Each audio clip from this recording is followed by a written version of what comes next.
And welcome to the latest and greatest from Step Brother Sports, part of the Hockey Podcast Network and the Bills Mafia Buffalo fan base platform. We're brought to you by Rich Brow Brewing, located at 5 South 20th Street, and that are Richmond's premier Buffalo Bills backers bar. Don't forget to subscribe to our socials and on all of our platforms. We're now on Twitch too, folks, at CFMaz, at CFMAZ, or at SV the Don NHL, or on YouTube at Step Brother Sports. So do all the things, like our videos, rate, review, subscribe, all those other great things you can do to help us. So, folks, we're nearing the end of the Winter Olympics in Milano Cortina. Got it on in the background as we're going live right now.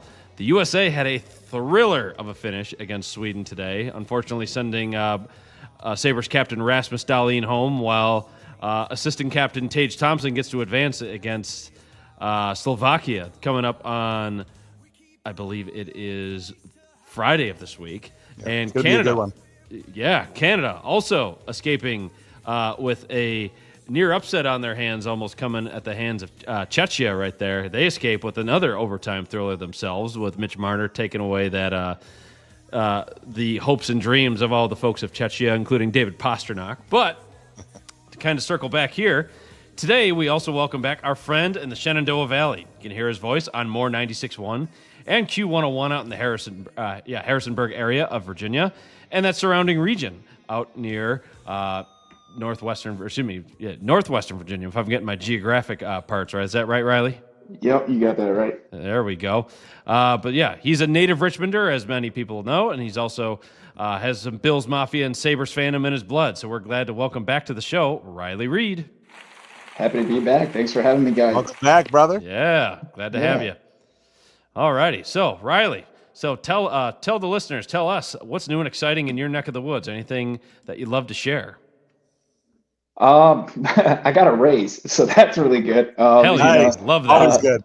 It's always nice to get that, but really just trying to prepare myself at least for the Bills off season and all of that. Like, I am trying to figure out who we need to keep free agent wise and who we just need to let walk, and doing the draft stuff already. And I mean, my wife could tell you I've been doing mock drafts pretty much since November just for fun. Wow. It's more an anxiety thing for me when I'm at that level, because I know that it's not going to mean anything. It's more just like I got to do something. And so I did that, but now I'm really getting into it, and I'm excited that the combine's next week. So, looking forward to that. That's for sure. NFL calendar really just never stops with that. So it's always pretty wild.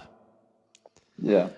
But yeah, that's great to hear, man. I know we were just talking about some snow that was melting away here. We were talking about how that was kind of really grinding our gears in the past, with how Virginia and Central Virginia overall just generally treats it, because they don't do a great job of really getting rid of it. They just kind of let it sit there and just hope and pray it melts, and maybe put some sand on it. And if you get a Tonka truck that is a snowplow around here, you might be lucky.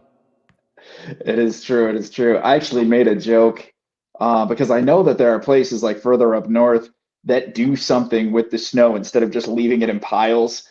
And I suggested, that you can drive by with like a giant vacuum, basically, to suck up all the snow, and then it melts down. You take it to your local municipality's water treatment facility, and you could put it back in there for drinking water. And somebody was like, yeah, but I don't know how to do the logistics of that or anything. I'm just the ideas guy. But yeah. Right. Hey, nice. Love the creativity with that one. That's great. Right. Yeah. I don't know if it would actually work, but Right. So hello to our Texas fam. Thanks for tuning in as always. But anyway, let's get things rolling right away with this, Riley. So again, glad you are also thawed out in your neck of the woods there. Definitely. But to also, again, just getting right into your wheelhouse here, let's talk some JMU. Obviously, the college football playoff. They were the surprise team, much to my wife, UVA graduates' disappointment, of course, as they got to get in on UVA's dime, of course, after losing to Duke in the ACC championship. But still, JMU, surprise in the college football playoff. While, yes, that it was a a tough loss to Oregon, but they were the only ones against Oregon who truly put up a fight. And I know a lot of family members I have who attended JMU. I mean, they were like in it till the end. They didn't think even after that first half that they were entirely out of it too. I mean, yes, like the scoreboard didn't exactly look like it went in their favor, but I mean, still putting up like over 30 points against that Oregon defense was I think, a respectable effort considering.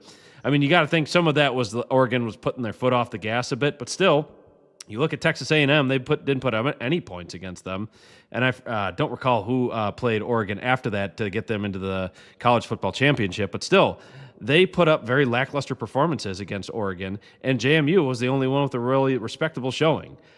With that, also for that, Riley. I mean, again, you're very plugged in and dialed into what's going on in Harrisonburg, of course. Yeah. What's the outlook for JMU, whether it's football? And you could even talk about how the basketball program's doing as well. So what's the current outlook for JMU's athletics at this point in time? Well, so the baseball season just got underway, believe it or not, in February. Nice. Also softball. Softball is a thing that JMU is pretty well known for, and women's lacrosse is also really solid, and they're ranked in the top 25 right now. I think 22 overall. So those seasons are just getting underway. Basketball, they're on a win streak right now. They're actually playing Coastal Carolina right now as we speak. And if they can pull off this win, that'll be 4 in a row, I think, that they've won. So Nice. they're definitely getting hot at the right moment. It's kind of been an up and down year, a lot of injuries, really been having to play one guy at point guard pretty much the entire game. And I mean, you got like another guy that's kind of playing point forward in Justin McBride, and he's probably the most consistent player they have. But Cliff Davis is like really turned it on as a 3-point shooter these past few games, and yeah, he's playing fantastic right now. So we'll see what happens with the Sun Belt tournament. That's probably coming up in a couple of weeks, I believe. But if they can keep winning, they can get that like 6th spot. I think they're right outside of that. And the team that they're playing tonight, Coastal, is the last I checked, I think it's a pretty tight game. So it might have just ended actually, but yeah, We'll do a score check. It's been a tough schedule for the basketball, like for that whole league. Like there's a lot of parity. So and it's a brutal league as far as like you're gonna get pushed around a lot and everything. And I don't think people expect that in the Sun Belt, but yeah. And as far as football goes, just like a couple of years ago, they lost Signetti, and he has gone on to win a national championship, which a lot of people here were really proud of and happy to. It was kind of weird. It was like, all right, yes, he was our coach, and yes, he took a lot of players from JMU to Indiana, and it was definitely cool to see those. But some people were calling it like JMU Bloomington, and I'm like, okay, no, that's like that's a discredit to all the guys at Indiana, because it's not just the JMU guys that played well. Yes, a lot of them did, but Mendoza, he wasn't a JMU dude. He came from Cal. But Kalon Black, Elijah Surratt, Aiden Fisher, who I really want the Bills to draft as a linebacker. I was a huge fan of him at JMU. Loved watching him get even better at Indiana. So that's been cool to watch. But we lost our past coach, Coach Bob Chesney, to UCLA. And that's just kind of what you get when you're in those mid majors. When these giant contracts are we just can't compete as far as how much we're going to offer. But the fact that they were able to be like, all right, great, Chesney, thanks for taking us to the CFP, and the fact that he even coached in that game, I thought was so cool. And the dude is like straight class. I've never actually had a chance to meet him, but I've met a lot of the players, a lot of the student athletes there, and they say nothing but great things about him. And you can also see how much he impacts them and how they present themselves and how they're involved in the community. So he's been great with that, and we wish him lots of luck at UCLA for sure. He's taken a couple of more players that I was hoping we might be able to hold on to at JMU, mainly Sayer West, who is a defensive end that I think he's going to give the Big Ten a lot of hassle. Like there's going to be guys that they're not going to be able to handle him. He is a force to be reckoned with, and the fact that he was originally recruited to play at Holy Cross when Chesney was there, and then he came to JMU with Chesney. I mean, I don't know how you miss that guy in the recruiting, but we see that year in and year out. But now we got Billy Napier, and he's a former Sun Belt coach, then went to Florida.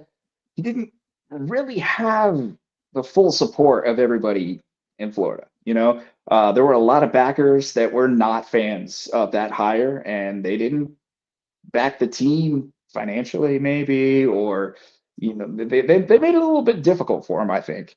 And that's a rabid fan base too. I mean, it's the SEC, and Florida.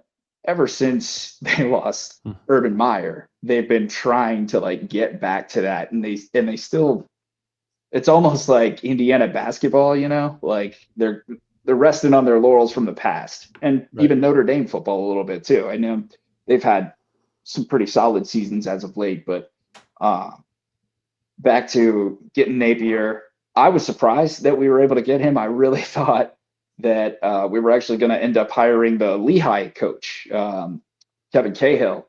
But no, I'm excited about Napier, and my coworker Dave Rigger, he's the voice of the JMU Dukes. He's got a chance to sit down with Napier and chat with him and talk with the training staff. And this is the first year also that they have a full on personnel department strictly for recruiting.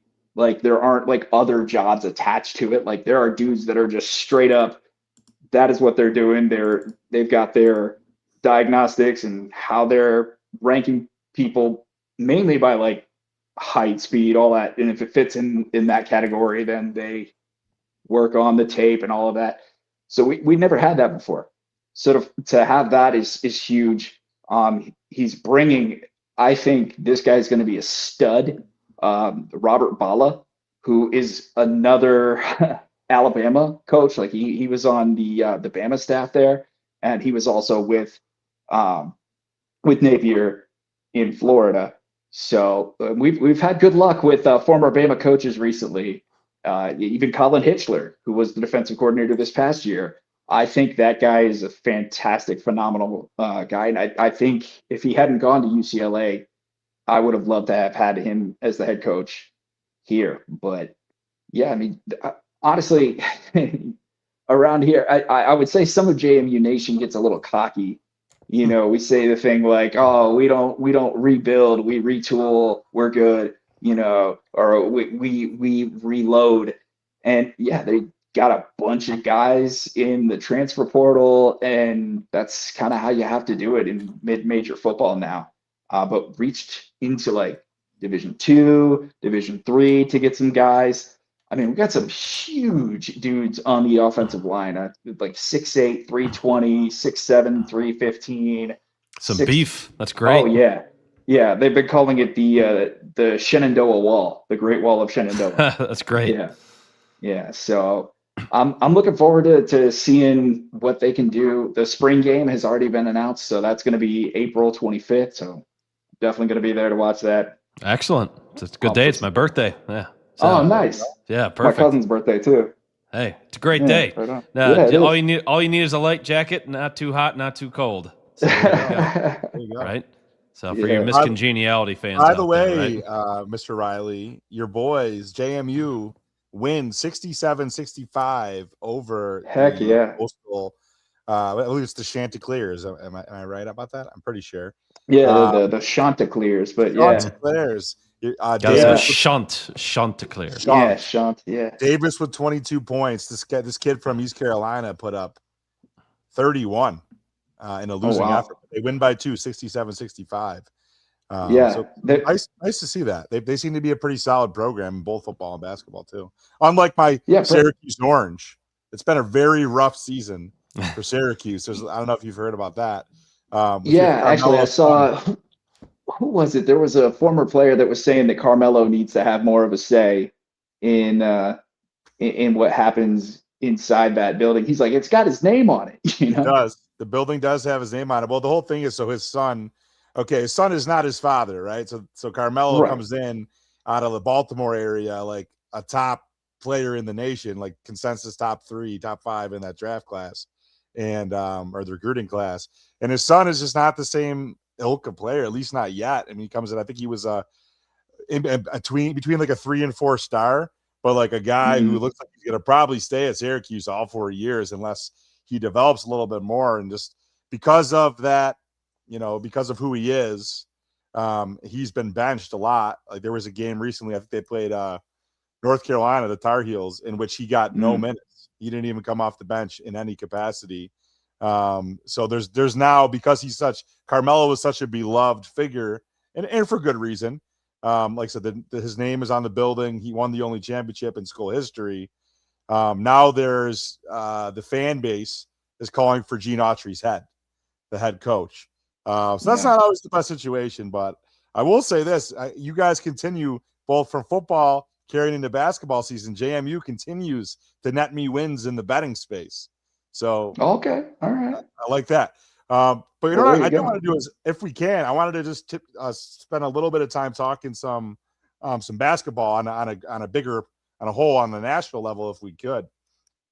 So as we know, we're getting through like middle of Feb. March Madness will be here before you know it. So looking at the latest AP top 25 and the coaching rankings, you got some perennial powers. Obviously Arizona, albeit they just lost 2 games in the last week. So that's going to definitely, and I think that's already, they've taken a hit from the consensus 1 seed. Even after that first loss, they were still there. They've moved down. But Michigan's looking very strong. Duke is always a big contender. UConn's in the top 5. Purdue seems like they're making a run at some point. All those teams have dominant resumes, marquee wins, and then obviously elite talent. Other teams are surging, due to cohesion, depth, and just the way that they're able to, kind of work as a team. So, what factors, whether it be strength of schedule, experience, coaching, if you're picking maybe like a top, 1, 2, or maybe 3 teams that you like to come out, to go to the top this year through March Madness, who are you liking that you've seen? Oh man, that's tough. But I got to say, and it's probably because he's got a connection to JMU, having been a former coach there, but Vanderbilt has been extremely impressive, and I would not be surprised to see them make a run. Coach Byington has got that team really humming right now, and so I'm going to pull for them. I mean, UVA's looking pretty good too. Coach Odom coming from my VCU Rams. That one hurt to see him go, but just down 64, just a little bit. That one's tough. Yeah, but he's doing good stuff with UVA right now, and they are crushing Georgia Tech right now. I'm looking at the score; it is 24-6. Yeah, but I mean,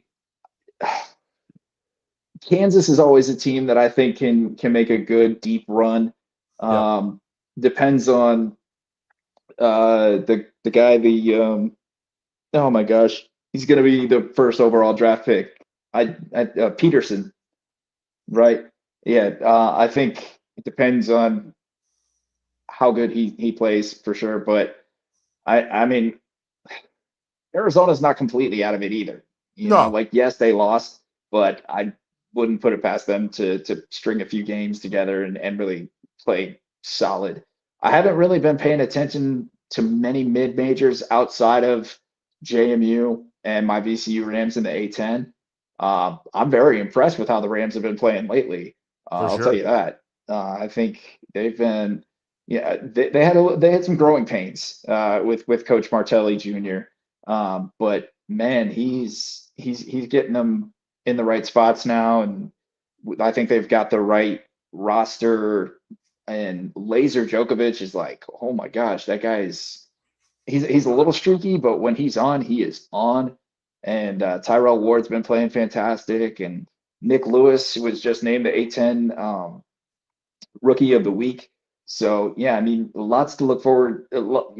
Feeling good about my VC Rams, but they always get kicked out in in the first round, so I wouldn't Right. bet on them if you're doing your March Madness brackets. I know that hurts for me, but the pragmatist in me is like, don't go for that one. Yeah. Real quick. So, Vandy, yeah, depending on which ranking you're looking at, Vandy's either 19 or 18, respectively, on the AP versus coaches poll. UVA at 14 currently. It's sitting at 22-3 on the year. They're within striking distance. And two teams I really like, actually. I like Iowa State. The Cyclones are always good. They're great. I have to hear a lot about Duke, who just put up, I think Syracuse lost to them by, the spread was 20. All the so-called experts said, take Syracuse with the points. I was not sold. They ended up beating us by about 35. So just saw Duke smoke Syracuse.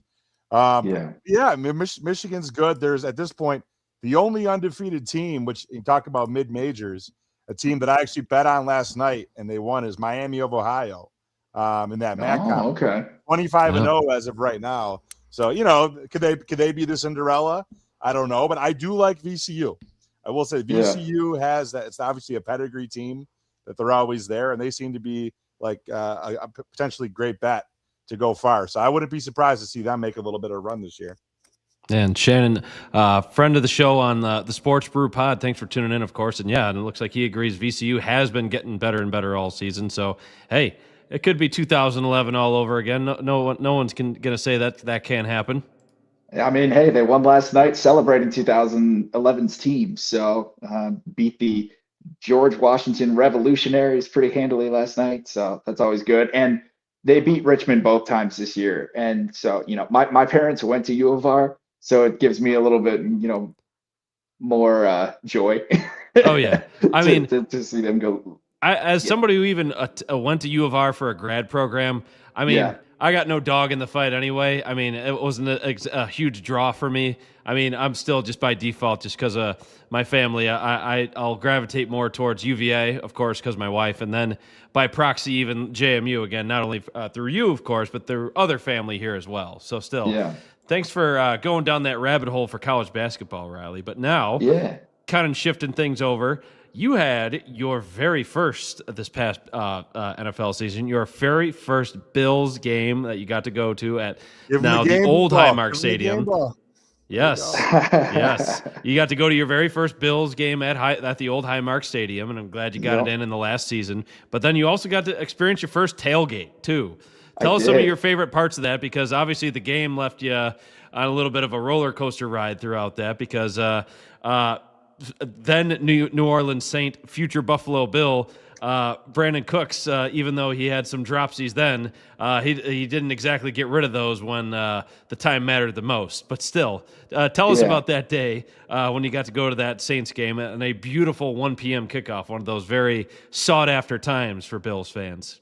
It was a fantastic day. I had a blast. I was there with my cousins. We're tailgating. We're having good food. The guy that we were with, he likes to make different foods themed on who they're playing that week. So he made some. Did you do the jambalaya? He called it jambalaya, but honestly, it was much more a Low Country boil. It's not quite the same, but it was still good food. But I mean, the atmosphere at Highmark was phenomenal. Mitch Morse was the legend that day. So that was pretty awesome. I mean, solid, I got chills. Right there. Yeah. I got chills when he, did the "Where else would you rather be than right here, right now." I mean, that was almost like a religious experience for me. To root for this team for so long, to finally get to go there in the final season, and to see them win. Yeah, it was definitely an up and down game. But I got to see an awesome touchdown and run from Khalil Shakir, who caught like one of those little tunnel screens and took 50 yards to the house. One of those very controversial tunnel screens that many people had opinions about throughout the year. So, but still, that was one of the times where it worked great. Yeah, that was one of the times where it did. It worked fantastic. And, Cole Bishop had his first interception, I think, of the year on that one in that game. And a Chris Olave throw. Yes, that's right. Yes, and that probably is why he picked it off. But still, it was. They all count. Yeah, exactly. And and watching that game was just awesome. I was in like the corner route in the 100 level. Like I paid a little bit extra for those seats, but I wanted to be close to the field. Worth it every time. Yeah. And we had a blast, and definitely one of the best days of my life. Hey, so. right there. And next year you get to help christen in the new stadium, because that's obviously house that Josh built. Yep, yeah, coming up as we speak. No kidding. The house that Josh built, indeed. I mean, and it's there guaranteed for at least the next 30 years as their home. But yeah, obviously the Bills, they didn't exactly have the season go the way they wanted to, as we've talked about countlessly for hours on here already. But of course, you have differing perspectives across all of Bills Mafia. So, Riley, what are your thoughts on how the Bills season ended, whether it be the game in Denver happening the way it was? We talked about Brandon Cooks and the infamous no catch on there, which we can all agree that was 100% a catch. That was 100% a catch, and then because you saw the next two instances of that in playoff games afterwards, obviously, where it went into the receiver's favor, and then also like the what many thought was the shocking firing of Sean McDermott just a couple of days later, and then the Brandon Beane promotion, the Joe Brady hiring, and the very infamous press conference with Brandon Beane and Terry Pegula. What were your takes on how all of that played out? Like I said, even like just how you were feeling during that Denver game, and just everything about that, and just how there's really like a big changing of the guard per se for the Bills now that Joe Brady's in charge with the in-house promotion, and just maybe even just your takes on what you think of him, the coaching staff he's brought in, and just kind of go from there. What are your thoughts again as just now just being fully invested into Bills Mafia like you've never been before? Yeah. Well, I would say as far as like the hiring of Joe Brady, at first I was like, you got to be kidding me. I was not happy with it. I wanted us to go for an outside hire. I figured, this is just kind of like same old Bills. They're just gonna, go with what's safe. Exactly. But and I was completely baffled as to how McDermott lost his job, but Beane still kept his and then got a promotion. And then, I watched that press conference, and I was a little bit more at ease after hearing like what Brandon Beane had said. Worried as hell about what. That. Thank you for saying that. Yeah. Yes. Yeah. I mean, Terry, I was like, oh boy, what are you saying? Microphone ever. Yeah. Ever. If he had said, can I interrupt and can I answer this one? Like, no, you cannot, Terry. No, and you should not. Yeah. And I mean, I loved the introduction press conference with Joe Brady. He won me over in that, because his energy was infectious the entire time. His energy, his true like feelings, you could really see how much it meant to him, how much being a part of the Bills means to him, and how much he wants to get it done here. And I loved the idea of his philosophy, especially on defense, being a much more attacking style defense, because I did love McDermott. I loved what he did for the Bills. I always was like pulling my hair out in those games at the end where it's like, why are you still reacting? Like, make a, that was watching the Denver game, even like that catch that by Cortland Sutton, on what was it, third down? And that was a huge third down that got them to continue their drive. And I think that led to a touchdown. If I'm not mistaken, that was the one to Mims, right? Yes, it was. And it was one of those cases, again, you talked about the philosophical shift from a McDermott defense to now a Jim Leonhard one. The bend but don't break defensive philosophy, where you're just giving up tiny little chunk plays that finally had its last moment. Right. Yeah. Well, and being like, can we hang on? Let's not play like that. Yeah, exactly. And being a JMU fan, their defensive has always been very like attack based. It's not the 3-4 style, but it's an aggressive defense. Simple scheming wise, but they're always getting after it and getting to the quarterback and stuff, and that's never been an issue. So yeah, it's frustrating when the Bills are just kind of almost playing prevent like most of the game, even though that's not what they're doing. But I'm excited to see what Jim Leonard brings. I'm excited to see the different like archetypes that he's going to bring in, because it's going to be a totally different model of players that we're looking for in free agency, especially at linebacker and defensive end. I'm excited about that because I don't know if you guys have been watching film on R. Mason Thomas out of Oklahoma. I'm in love with that guy. I want him, like, yes, he played at Oklahoma, and I do see like Nick Bonito vibes. I know he's not the exact same player, and I'm not trying to, just look at the helmet, but the way that they play is very similar. They're both kind of undersized. Bonito's been a baller for Denver. Oh, yeah. So, sure. to get a guy like that on the Bills' new and improved defense, I think that'll be great. On a rookie contract, nonetheless.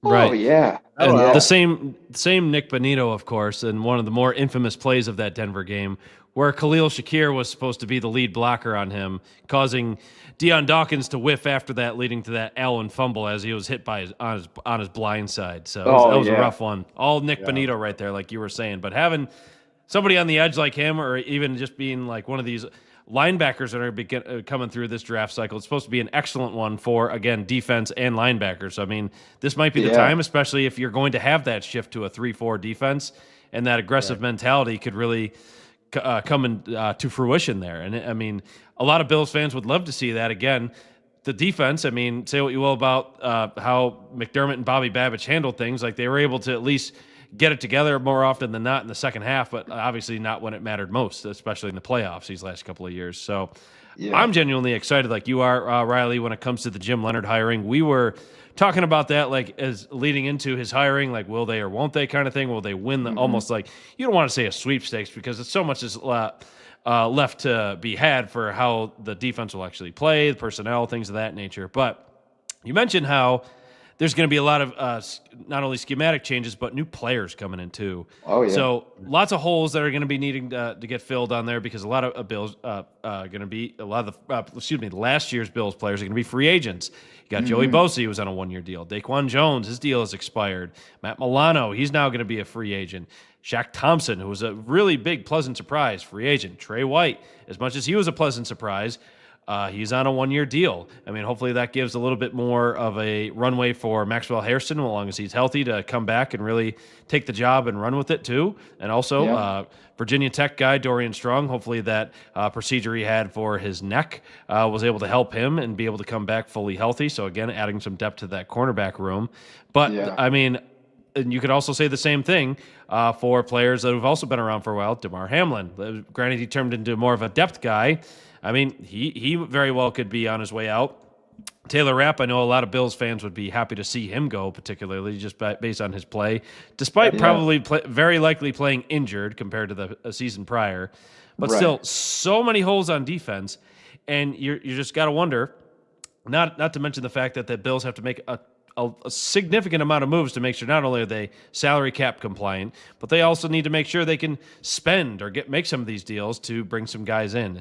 So you could even argue this on the offensive side of the ball, because you got players like Connor McGovern at center and David Edwards at your left guard, right next to Deion Dawkins. They're also going to be potentially heading out the door, unless one of those guys, or maybe even both potentially, in a very miraculous way of happening, if both of them could even come back, because there is still some level of continuity with the offensive line coach still having ties to Aaron Kromer, the new one that was hired in from Pittsburgh, and they had the assistant offensive line coach still being in place there. But, Riley, this could be in a perfect world situation right here, whether it's a free agent that you know of. You mentioned maybe some guys you're looking at for the draft already.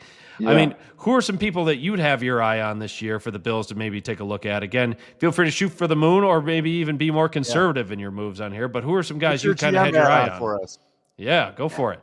Well, honestly, I want him to keep Shaq Thompson. I want him to try to bring back Shaq Thompson. He brought stability to that linebacking room. And I know that it's been up and down. Milano's always hurt. He's a stud when he's playing, but he's always hurt. He was a little bit better this year. Yeah, and plus they're aging out too. I mean, you could say the same thing. Jordan Poyer, as much as he brought stability at the safety position, because after that you never knew who was going to be lining up alongside Cole Bishop. But Milano and Deion Dawkins drafted the same year. Deion Dawkins, obviously, his game is able to age a little bit better because he's an offensive lineman. But Milano, like you said, he's just been perpetually beat up year after year. Yeah, and I think it also has something to do with the fact that, he is so undersized as a linebacker, and he's quick. And we definitely saw that when he was younger, but wear and tear is definitely catching up to him for sure. I hear a lot. I listen to the Air Raid Hour, another Bills podcast, and I follow so many different Bills Twitter accounts and stuff like that. And one name that I keep seeing is Leo Chenal. Who we know from having to play against him in Kansas City. Yes. Yeah. And, he's a kind of a Swiss Army knife. I think he would be a solid linebacker that would help not to mention he's a former Wisconsin linebacker. That's exactly right. Jim Leonard guy. Leonard. Yeah. So, if you could get him, or even, I think I saw there was talk maybe about trying to get Nick Herbig. I didn't think he was a free agent, so I don't know how that would happen unless it was they cut him and you pick him up or something like that. But and then there's the other. He's kind of bounced around a little bit, but he's another Wisconsin linebacker. I think the last team that he was on was the Bears, and he might stay on the Bears. I'm drawing a blank on his name, but he's played for the Eagles. He's played for Cowboys too, and the Bears, and been around. But I guess linebacker, I would like to see Chenal. I think that would probably be a nice get. As far as defensive tackles go, I've seen a lot of talk about John Franklin Myers. But I've also seen, DJ Reader as a guy that we've talked about for previous off seasons, previous seasons, and wanting to get him on the Bills. There are a lot of guys. It seems like those same dudes are the same people that you want now, but they're actually more of a scheme fit now too. So, right. Absolutely. As far as safety goes, I think it'd be really cool if we could get Reed Blankenship from the Eagles. That'd be wild. He is he's not under contract anymore, so he'll be a free agent if I'm not mistaken. And he's a UFA. Yeah. So to get him, that would be huge. I think he could also teach Cole a little bit. He could also give Cole a little bit more swagger too.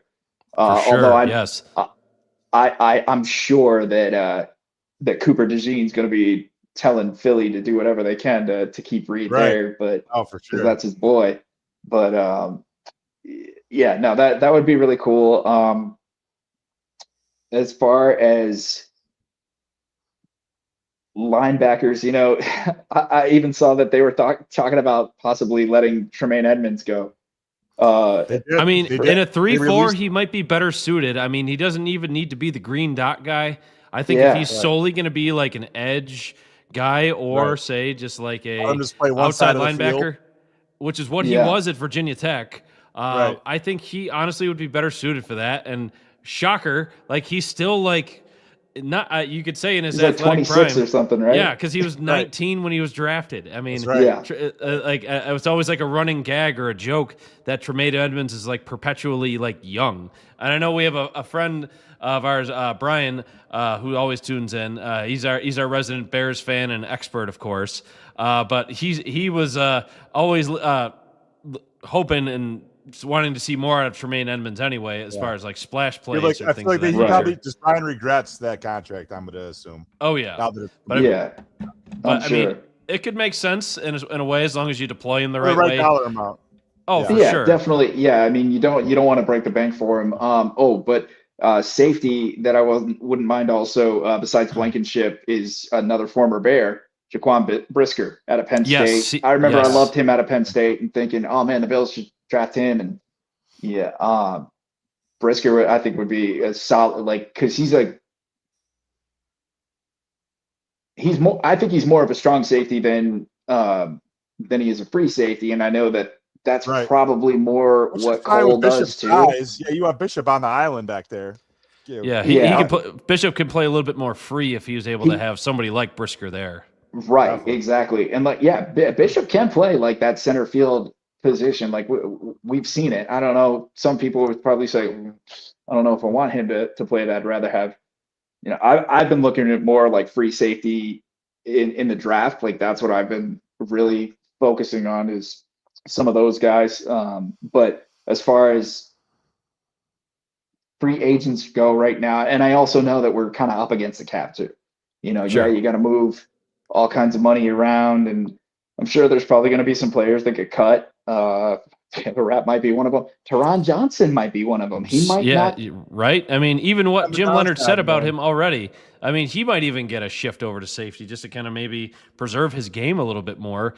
I mean, because in a 3-4, you're not as likely to see somebody lining up in the nickel spot at corner, and you're definitely going to be featured more as a linebacker. So, I mean, Teron Johnson, he might have future life as maybe in the safety position, but at the same time, you just never know what you're going to get. He had a rough year this year based on what he had gave up in coverage. I mean, he was also somebody like fighting a lot of nagging injuries. Again, age catching up to him a little bit as well, but he also played a physical brand of football. He was always just blasting guys almost to his own detriment because it often led to him getting injured as well.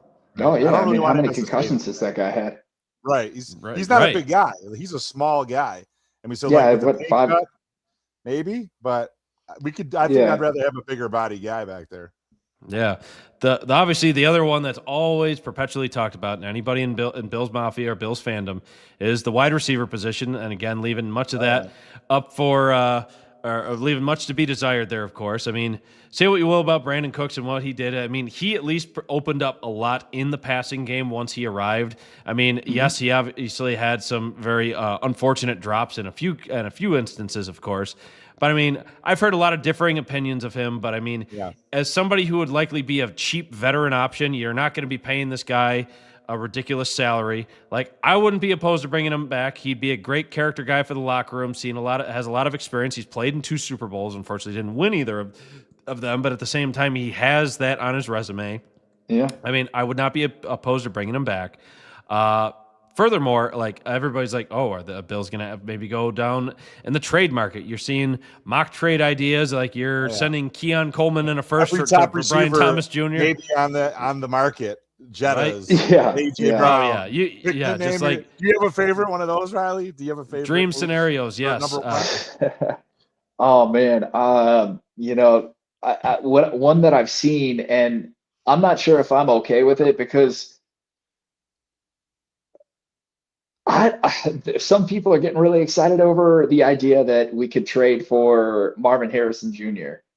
and get him, and I don't know if I've seen enough that I'd be like, yeah, absolutely go for him. I'd rather have Brian Thomas than Marvin Harrison Jr., even though Brian Thomas has also kind of been up and down this past year. Right. But his game didn't get unlocked until Jacoby Myers showed up for Jacksonville last year.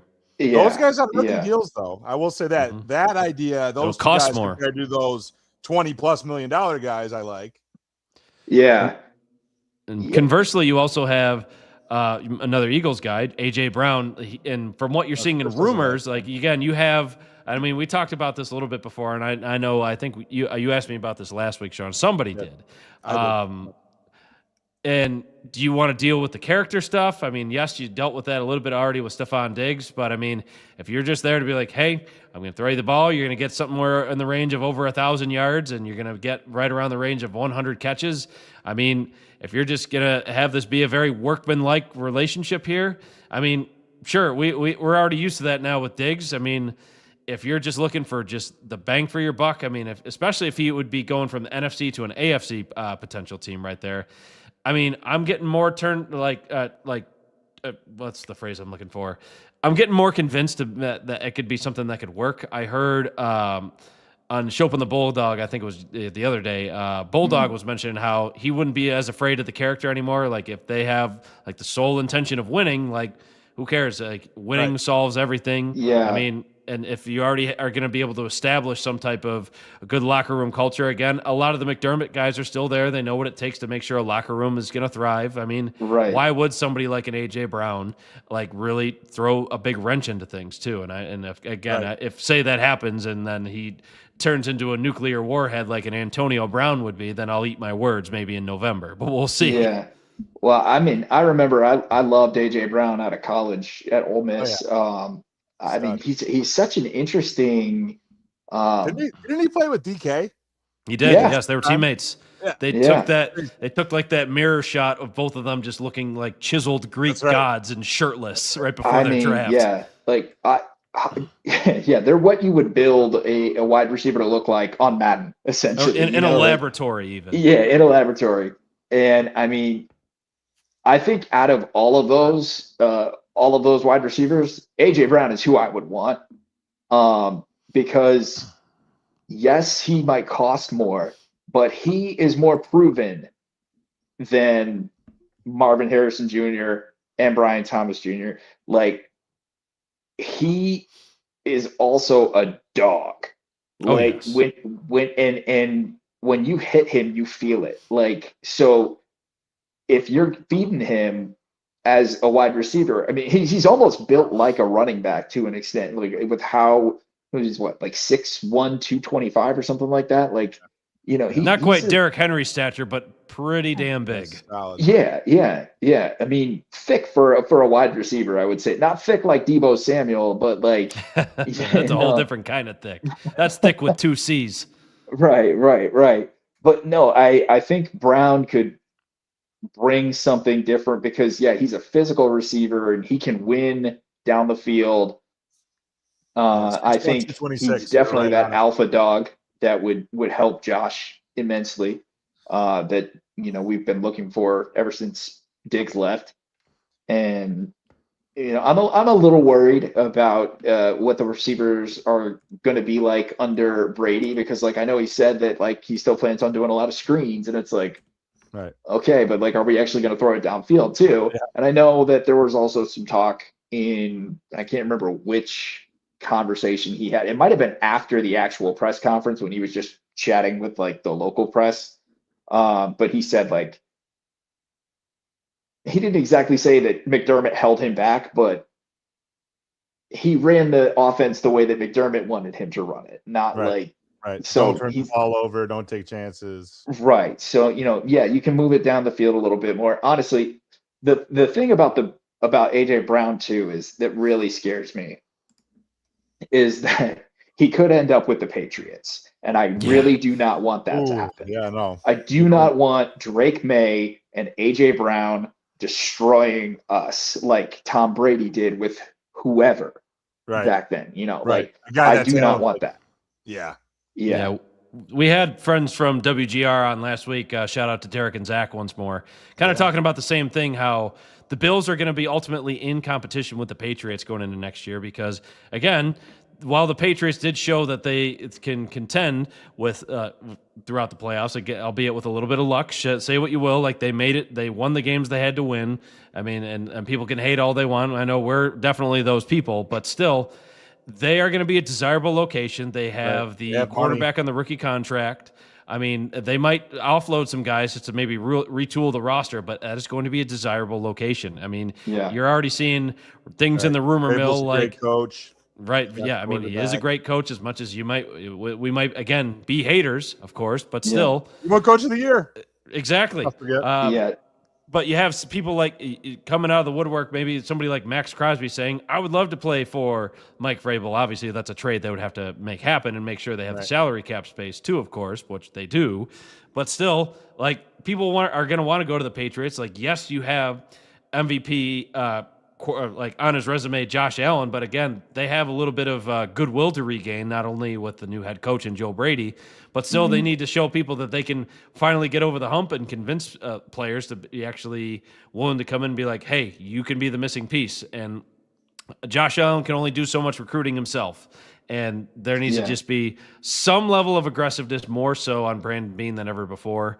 And a lot of shows and content creators out there have already said, with Beane this offseason, like, there maybe needs to be a little bit more urgency. I mean, yes, he did technically get the promotion, but I mean, you're running out of prime years of Josh Allen. I mean, that's also been said on countless numbers of takes. But if they're really going to try and maximize what they can out of him and get as many weapons as they can, like, now's the time to be aggressive. Like, whether it's trading first-round picks, whether it's trading rostered players to get something really excellent in return, like, now's the time to act, especially with Kansas City maybe coming back with a vengeance. You never know. I mean, yes, the Bengals the last couple of years didn't exactly make the playoffs, but it took every bit of that entire game for the Bills to beat the Bengals and a couple of Joe Burrow turnovers to make that happen. So, and not to mention Baltimore, they're going to be coming back pissed off as ever with the way their season ended. With a new coach, with something to prove. Yep, same thing. So all these AFC teams that are still there, now you also have the Patriots. Now you also have the Broncos in there. I mean, the Jaguars, they didn't go away easily either for the Bills. So the AFC, again, wide open because of how much competitiveness there's already there. Yeah, the top AFC teams, it's a lot. There's a lot of parity within those teams. And the one thing that, I said I was definitely worried about, AJ Brown, but I'll tell you another thing that worries me is, will players be willing to come to Buffalo when so many players have voiced their opinion on the training staff? If we saw that report card came out, and I'm glad you brought that up. Yeah. And there were so many injuries this past year. And you gotta, as a player, you gotta look out for yourself, and make sure that you can get as much money as you can, and that you can, get as many years out of your body as you can, because this is a temporary gig, essentially, and that would worry the hell out of me if I was a player and I was like, well, oh no, man, there's a lot of injuries that happen to your team. Like, is this a fluke? Is this something? And then when you see that a lot of players were like, well, actually, this is kind of an issue. But I saw you brought that up again. Yeah, but I'm actually glad you brought him up too, to circle back to the injuries. Yeah. They were one of the top 5 teams in man games lost due to injury this year. Again, tying that back to the training staff. I mean, was there a disconnect with Sean McDermott? Was there a disconnect somewhere with Brandon Beane? Was there something that just wasn't done before that might change going into this upcoming season? Maybe. But at the same time, if they are going to continue to have the same training staff, something's got to change. But I do know exactly what you're about to talk about with the John Feliciano thing. Feel free to let it rip.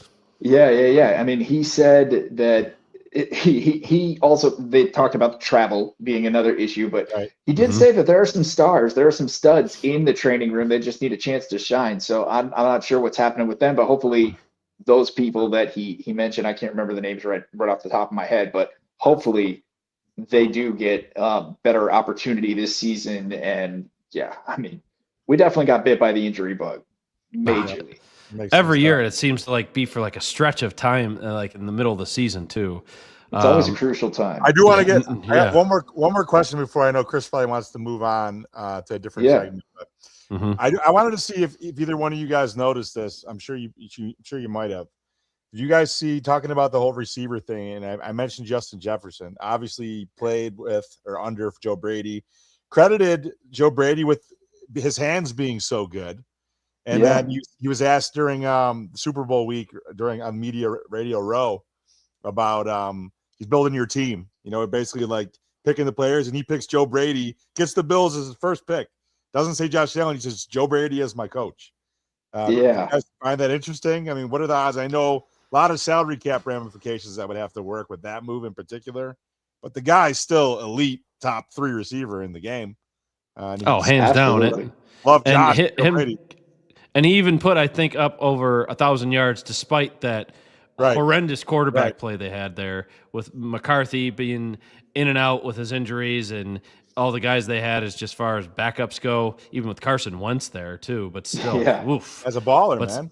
I mean, you're guaranteed to at least get that out of him at bare minimum, even if it's not even that good of a year for him. But I would close say to the circle on the Diggs trade, by the way, too. That'd be nuts, yes, because he was that pick. It would close the circle on the Diggs trade, and that would be very cool. It would be very poetic, to see that happen. And I think in a dream scenario, I would love to see them swing for the fences, and I don't care how many draft picks it takes. Right. I mean, hey, look what the Rams have done. They're like F them picks, right? They're back. And so I think I say and not to mention our first few rounds of picks, with the exception of James Cook and Cole Bishop, haven't been great. Right. So just screw the picks. Commodity. Yeah. Especially if there's talk where they're trying to maybe go NBA mode, and you could get up to 5 years in advance of being able to trade picks that far. So, I mean, you could trade out would you do it as a Bills fan? What we've been through as fans, would you sell your soul to win one? I would. Oh, of course. I would. I don't know about selling my soul. Well, I don't know about selling my soul. But, would you send 5 firsts out? I don't know if we do that, but you send 3 out? Depends on the guy. If it's for Justin Jefferson, I would say Defensively, you could say the same for Myles Garrett or somebody of that caliber. Or Max Crosby, maybe. Game changer, yeah. So on that, lots to talk about with the Bills too, of course. But before we move on to something a bit more upbeat and even exciting, let's get into our sponsor from DraftKings Sportsbook. So they are an official sports betting partner of the NHL, and they are built for the fastest game on ice with player props and live betting. Every shift, every shot, every save gives you options to get in on the game with DraftKings Sportsbook. So one thing I was looking up earlier, according to the latest odds for DraftKings, I was looking up the odds for the Sabres to make the playoffs again. They are currently a minus 380 for yes on there. It is plus money for the Sabres currently right now for no, they will not make it. But at the same time, 25 games to go. I've heard a couple takes saying hey, play some 500 hockey getting into these this last stretch of games once things resume next week after the Olympics conclude this weekend. I mean, Tage still has a chance to get gold, of course. Obviously rooting for him there. Hoping Dahlin with that let's just say, annoying hit from Brady Tkachuk comes out all right. But still, getting back into the side on DraftKings too, of course, again. So for you folks looking at the futures for the Sabres for this season, minus 384, yes, to make the playoffs. But anyway, so new customers bet just $5, and if your bet wins, you'll get $300 in bonus bets instantly. So download the DraftKings Sportsbook app and use code THPN. That's code THPN to turn $5 into $300 in bonus bets if your bet wins. In partnership with DraftKings, the crown is yours. And gambling problem? Call 1-800-GAMBLER. In New York, call 1-8778-HOPE-NY or text HOPE-NY. In Connecticut, call 888-789-7777 or visit ccpg.org. On behalf of Boot Hill Casino in Kansas, wager tax pass-through may apply in Illinois. 21 plus in most states, void in Ontario. Restrictions apply. Bet must win to receive bonus bets which expire in 7 days. Minimum odds required. For additional terms and responsible gaming resources, see dkng.co/audio. Limited time offer. And now back to our regularly scheduled programming. So, with that also, again, Sean, take it away for our Sabres. Yeah. Riley, Sabres been on a warpath a little bit this year, even though last couple games going into the Olympic break, there's a little bit of a downward trajectory. I mean, it's hard to really be too mad about them when they've won, I think 20 out of 23 at one point in that stretch. Mm-hmm. So dealing with some injuries, dealing with some up and down play, definitely on defense, specifically the third line, Bryson, Kesselring, maybe with an injury. So I guess, when we first talked to you, or talked to you last, we were kind of doing, predictions and what we had a thought of the season. So now that we're about 25 games out. We're going down the stretch heading into a trade deadline. What have you seen from the team this year, and kind of what is your outlook now? How have things adjusted in your mind? I would say if I were Kevin Adams, I would be like, "What the heck? Right? Why didn't you do this when I was there?" Right? Is he still eligible for GM of the year? By the way, should he be? That would be amazingly ironic. It would be. It would be. I mean, I rejoiced when I saw that he got fired, and when they finally made Yarmo the new GM, and I think I don't know. It's so weird because really Yarmo hasn't really done much roster wise, like building, things. I mean, he got rid of some coaches, but and brought in a new scout, from the Lightning, right?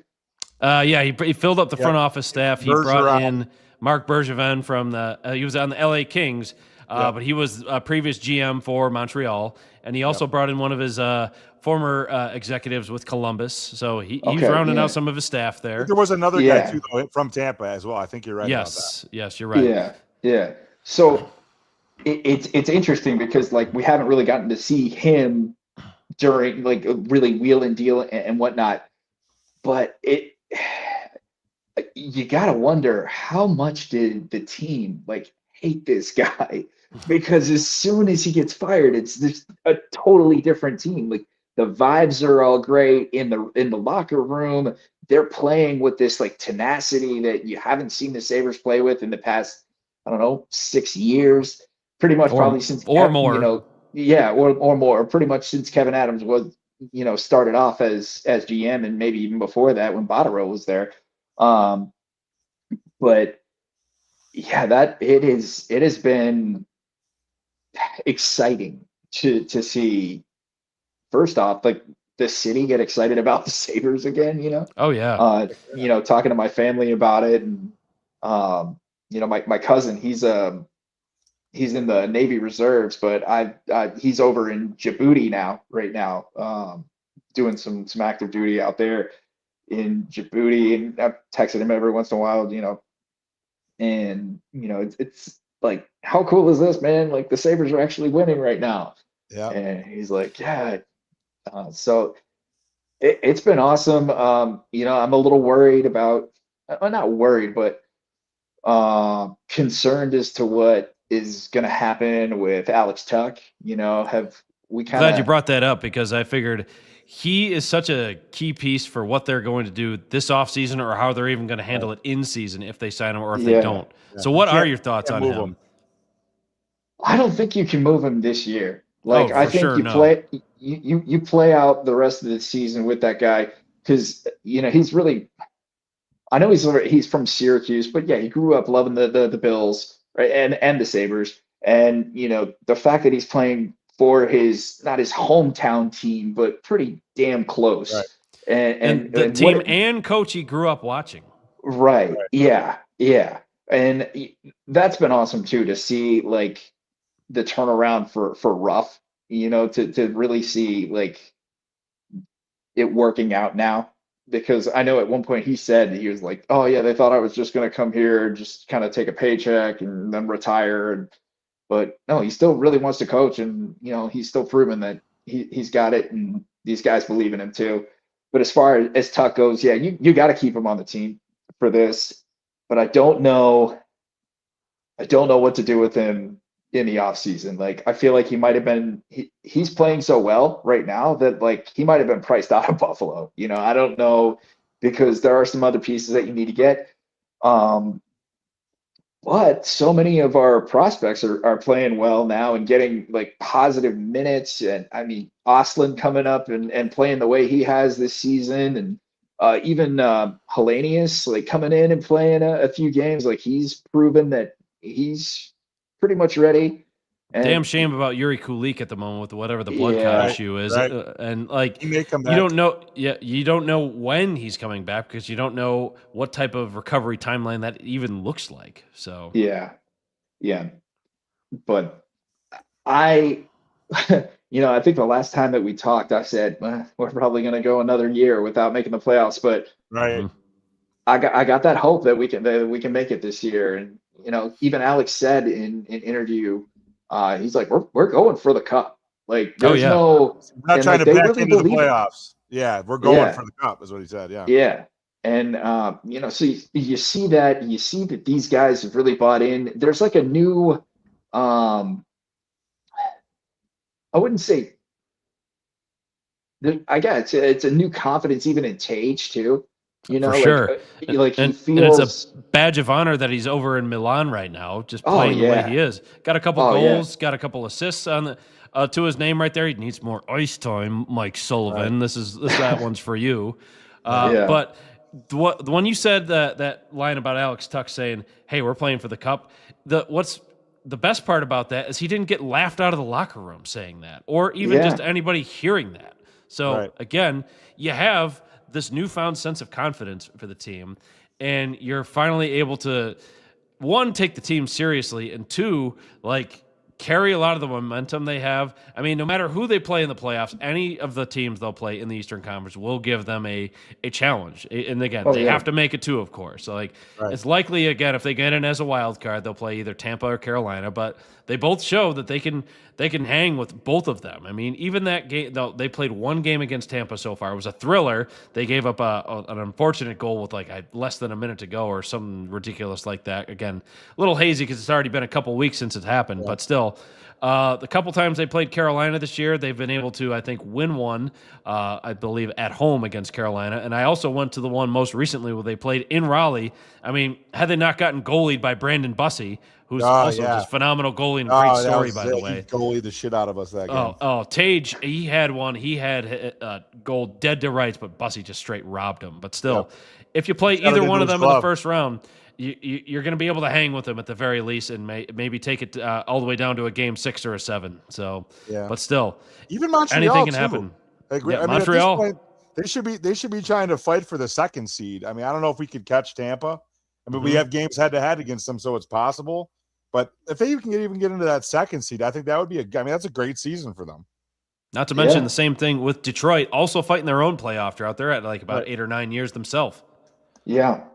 Yeah, I've got a friend who's a Detroit Red Wings fan, and they've also when he's like, "Oh yeah, we've really struggled," I'm like, "Yeah, but you also have like one of the greatest hockey players of all, actually multiple of the greatest hockey players of all time, and a bunch of cups too."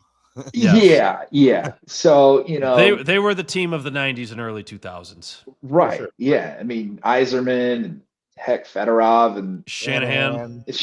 I mean, they got Hasek. Yeah. Oh, that I remember being so.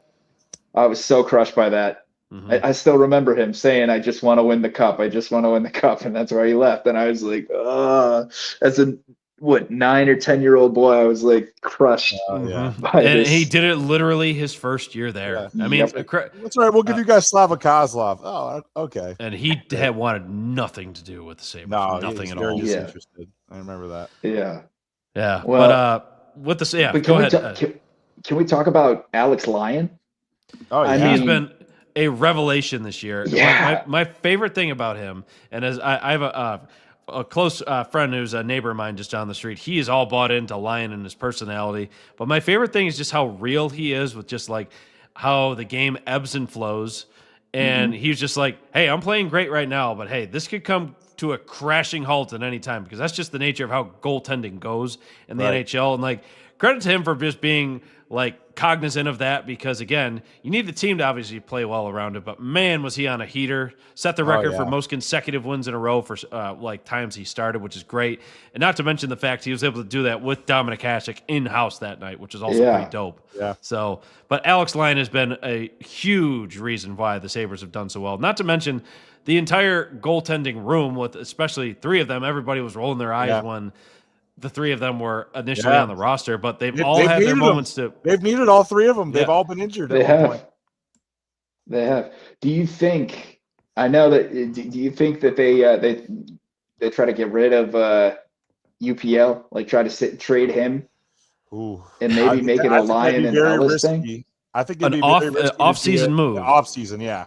I don't. Yeah, absolutely, an off-season move. Not during the season. And then you also have to wonder, with Yarmo being there, we've had this conversation a few times. Is Devin Levi even in the plans anymore with the way Ellis has shown he can hang? I mean, yes, he's also shown he's a little bit green around the gills sometimes, and they call him Colton Chaos for how much he likes to play wide. There's been some whispers, too, about him not maybe being too happy about his standing in position with the organization, basically being fourth on the depth chart. Oh, Levi, yeah. You know what? The thing is, it's his job to make them play him. And right. Outplay any mistakes or any doubt that people may have in you at that point. I mean, he's shown that he can handle like that. He's getting a little bit more of that workload. He's getting some seasoning, as our friend Joey Catalano always likes to say, as he covered the Dallas Stars heavily for a number of years. But still, Devin Levi getting the games that he's getting in right now in Rochester, I think still is only benefiting him, whether he plays for the Sabres or anywhere else. But still, you can imagine why he's feeling a significant level of dissatisfaction just being ultimately the fourth string goalie if he ever even gets called up. Right. The main piece of a big trade, trading a franchise cornerstone and being the return, thinking that, this is my net. And no, it's not. Yeah. The run he had a few years ago already just feels like a mirage at this point. It was just literally based on vibes and the fact that like he was coming in hot off the college hockey playoffs. Yeah. So and not to mention just continuously winning, like I think it was the Mike Richter Award for best goalie in college hockey too. So again, he's got a lot of great things on his resume, but again, professionally he needs to like up his game still to, again, like we said, prove those doubters wrong. But back to have a full circle on Alex Lyon. I mean, I am glad they have him on a 2-year deal. I think that at the very least he can sustain like what he's currently playing. I think roughly, I know for like a while he's sustained like a 92 save percentage. But I mean, if you could at least be in the 90 or 900 save percentage or above, I mean, that's some decent goaltending right there, which is what the team has just desperately needed for so long. Especially he doesn't give up rebounds either. Did you guys watch him? He doesn't give up rebounds. That's part of the reason why he doesn't get scored on. He's on it and he covers them immediately. Sometimes it's too much to a point where like if there's even like momentum where the team could like take it out of the defensive zone and make a rush for it. Like not that he kills the momentum by any means, but still like you said, he plays it safe. And honestly, to his credit, it's been working. UPL, I mean, again, injury concerns, sure, and like you hate to see how he went down to not be able to play for Finland, who is, again, making a current run in the Olympics right now. You'd probably be able to get at least a chance or a sniff at that starter's net because it looked a little rough at first for Finland going into the Olympics. But now they're up against Canada for their next game, so that'll be a hell of a matchup ahead too. Sure. But one last thing before we kind of transition to our final part with the Grind My Gears segment. But any major hopes that you have for the deadline coming up there, Riley? Because again, a lot has been talked about with being able to improve the D-core. I mean, we said this last week when we had Derek Kramer and Zach Jones on. Matthias Samuelsson being the revelation this year, most improved player by leaps and bounds. Yeah. I mean, probably in the whole league, honestly, not just 100%. Yes. I mean, we were already mentioning like the depth defenseman, like Jacob Bryson, obviously leaving a lot to be desired. Kesselring, obviously being hampered by a high ankle sprain, hard to really come back fully 100% this year. And then Zach Metza getting some spot duty in there as well. I mean, have you been dialed in for what could be a potential trade option for the Sabres or what you'd like to see, whether it be on forward or defense?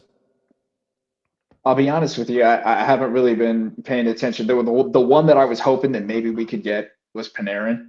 And when I saw that he got traded, I was like, that sucks. Yeah. And he had a very strict no trade list. I mean, he had to basically say, I'm going to LA or I'm going nowhere. So Yeah, and resign right away too. Oh yeah. Yep, he got an extension. Yes. So nice. Yeah.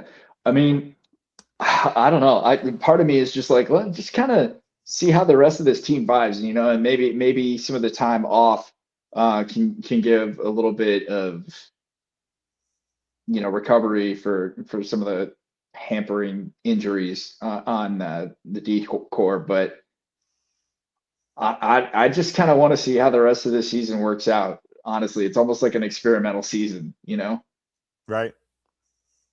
So, hey, I'm all for that. If the experimentation leads to, again, a playoff berth for the first time in forever. Yeah, definitely. Yeah. I had high hopes for Kesselring, and so I'm a little, bummed that he's been kind of hampered all season. But at the same time, though, you could look at what everybody thought, Josh Doan being the extra piece of that trade. Right. Look what he's turned into. Yeah. Parlaying that into a 7-year extension, no less. Right. Yeah. That was awesome. To see how much he's embraced Buffalo is really cool. Also, can I just say I love how in hockey your nickname is either with an or an E. Yeah. Yes. It's or E. I just know I'm like Donor or Tomer, when it was Pominville, it was Palmer, it's just I think the only unique one I've seen out of that one, and you could also even argue this could be used as well, is Dolls for Darlene. So right. Yeah. But or even just Raz, but but Dolls, but so many, even Tucky, and and yeah, so simple. It is. I've actually thought about asking the JMU hockey players and be like, how do you guys come up with your nicknames? Is it literally just you just add here, or you add E here, or do you is there a science to it, But I'm sure it's just man, we just kind of do it on vibes. I mean, that makes sense, and it has to be an earned nickname, not just one that you get to pick per se too. So yeah. Interesting process to see. No, hey. Yeah, like you said, a revelation nonetheless it's just how well he's played. And again, like you said, embracing the Buffalo culture. But now, gentlemen, moving into our weekly Grind My Gears, Give Them Their Flowers segment, brought to you by Larger Than Life Blooms, because size matters. So, as you know, Riley, you've done this once or twice now already yourself. So grind my gears. Feel free to lay some hate for something that's been driving you nuts or are absolutely crazy at this point in time. Or feel free to share some love. Valentine's Day was only a few days removed at this point in time. But I'll start us off because what's been grinding my gears lately is one thing we're going to maybe start dabbling in soon, folks, especially for the viewers on here. And once we figure out what the heck this is going on with this Twitter thing right now for live streaming, that's been a mess. Yes, I know. But at the same time, for those tuning in, we appreciate all you're doing, as always, and for always liking, subscribing, doing all that good stuff for the show. But anyway, one thing we're going to expand on probably in the future is maybe do a little bit of game streaming, watching us squad up with each other, whether it's in Fortnite, maybe watch me struggle in some single-player games that I haven't played at this point in time, because that's always been a passion of mine that I've always been willing to share. But the thing that actually does grind my gears about that whole process is that getting all the materials and equipment for becoming a game streamer, I've found, is a giant baptism by fire. And hey, friend of the show, Justin Green, also of the Sports Brew podcast. Yes, I would be zero build, of course. No thank you to the no building, no thank you. But still, all the process that goes into learning how to become a streamer, like get your capture card, make sure your microphone setup is good, make sure the audio gets through for both the people listening and for yourself so you could hear everything, so you could hear party chat. Like, there is a number of different things that I never thought I'd have to learn just by getting into this. And my God, has it just been racking my brain for making sure I get the process of that right before I even try and get it started. But hey, half the battle is just messing up and just trying to figure it out as you go and having fun with it too. So that has been one thing that's been absolutely grinding my gears, as we can kind of really get into growing the show at this point and expand into a little bit more fun forays for us as well. So you can watch us just be absolute clowns in something like a Fortnite Battle Royale or some other type of multiplayer game. Or again, there we go. And then Justin, again, open up that wallet for gear and spend time on Reddit. Yeah, no kidding. I found out quickly that this stuff is not cheap. So again, baptism by fire. So Riley, what about you? Got anything grinding your gears or some flowers to give? Well, I'll tell you one thing that's grinding my gears is, but I'm also loving it. So I want to give flowers to Babs on the mic on Twitter and the End Fanatics whole movement that is happening on Twitter. I have been Fanatics is not a sponsor, right? No, they are not. So feel free to just destroy them. No thank you. I have hated Fanatics for years. No, so let it rip. To see that there's this whole movement now to really cause some change and end the just mediocrity that we've had in sports merch because of Fanatics has been so awesome. And to see how many other people hate it as much as I do, and that there's this whole like community on Twitter that is just trying to destroy Michael Rubin. I love that. No, my favorite thing is they issued like the apology, and it just came off as so half-assed. Oh and my gosh, everybody annihilating them on any social media platform, rightfully so, because their product is absolute trash. It really is. I mean, I was so distraught when when the NHL chose to do their jerseys and everything through Fanatics. I mean, I was always like, you know what? At least Buffalo's always got New Era. I can go to New Era and I know that they'll make Buffalo Sabres stuff. Even if they don't have a partnership with the NHL, but now they do. So that's good. But I was looking for a new Sabres hat a few years back, and I'm on the Sabres NHL website, their shop, but it's run through Fanatics, and it was just, and I'm very particular about how my hats fit. I don't like Velcro. I can't stand that. I'm not a real dad hat guy either. So when that's like all they've got and like really crappy mesh on the side, and it's just poor quality. So I have straight trash, homie. Yes, agreed, Justin. Yeah, straight trash. Absolutely, dude. Yeah, but did you see actually that the Boston Red Sox, they released a statement about their uniforms today, but then they recanted that statement so that they could add another thing about how excited they were to partner with Fanatics for their uniforms. Like it's ridiculous. What a mess that is. But no, I could not fully agree more on that take, just because, again, they have ruined not only just like the quality of like the product that you're going to get, but ultimately like they are just jacking up the price. They are sky high for just an inferior, very just flimsy, like cheaply made product. And go ahead. Yep. Well, even I'm a VCU grad, and I wanted to get a new VCU hat, and I tried to buy it through the bookstore, and guess what? It got sent through Fanatics. I didn't know that. So then I get it, and it's sent in a non-hat box. It's like it's smaller, and it's like smashed. And I pull it out, and I'm like, now this hat's gonna have this little dent in it. I don't have one of those machines that can fit it with steam and everything. And I'm like actually looking up getting one of those so I can make sure that I fix the hat. But it's like, why do I even have to do that? Send it in the right packaging. And it's just stuff like that all the time.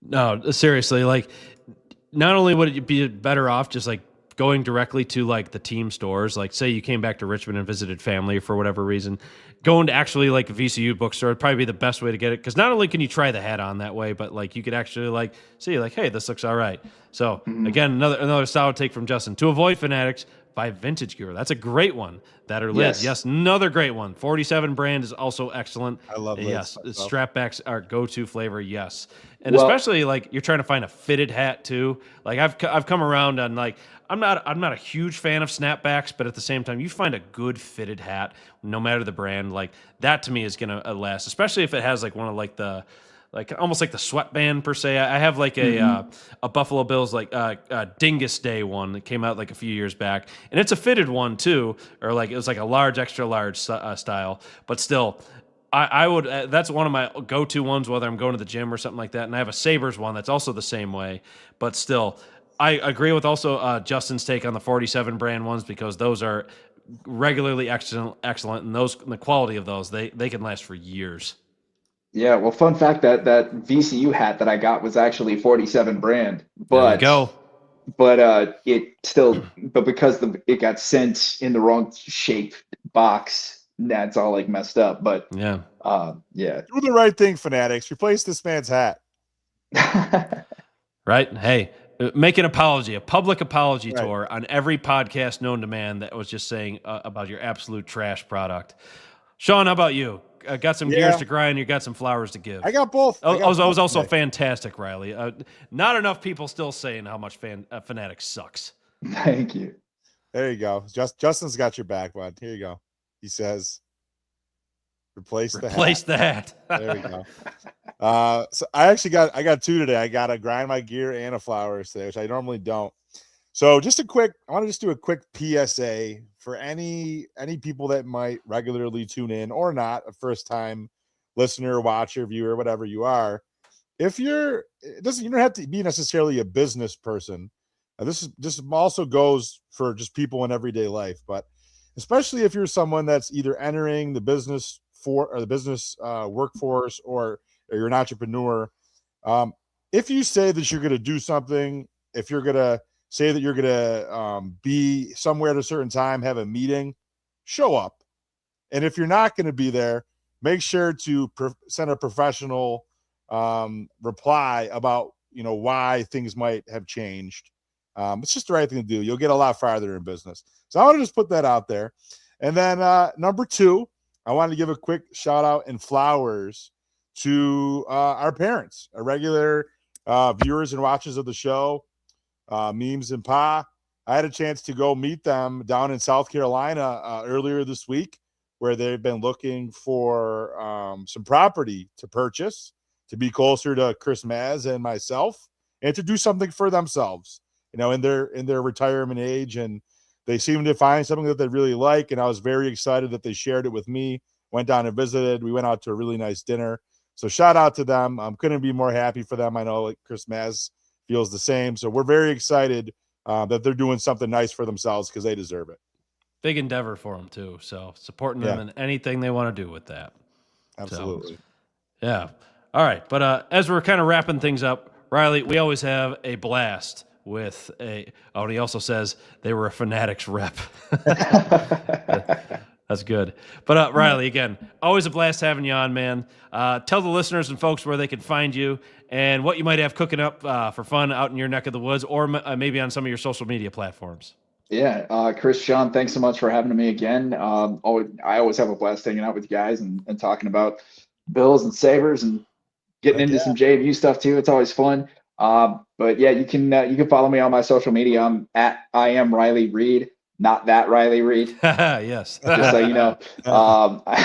At I am Riley Reed, ReedRiley. So yeah, you can follow me. You want to check out our radio stations. We got a bunch here in the Shenandoah Valley. I'm on Q101 and More 96.1. And also, you might hear me every once in a while producing a JV basketball game and football game. So yeah, nice. That's basically all I can say. A man who wears many hats, and hopefully not a Fanatics one. That's right. So, although I do think I got this one technically from Fanatics, but this one's okay.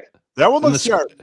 And the script looks out. It kind of matches the one that we got, but we got ours through 26 shirts. That's right. Shout out to Del Reed and his crew. So Del Reed, man. Yes. So indeed the man.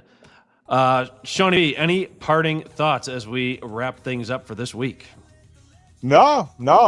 Be excited to spend some time with you and the family. Coming in next week for BHK. Baby Henry Knight's Knight's first birthday.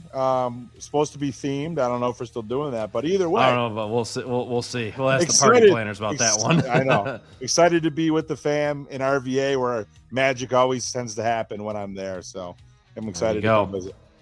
Yeah. Thanks for tuning in, folks. Look for us next week, perhaps with Shawnee V alongside me doing a show as well. That'd be a lot of fun. So, again, wherever you watch the show, on any of the platforms, thanks as always for tuning in. And, hey, let's go Buffalo. Let's go Buffalo. Let's go Buffalo.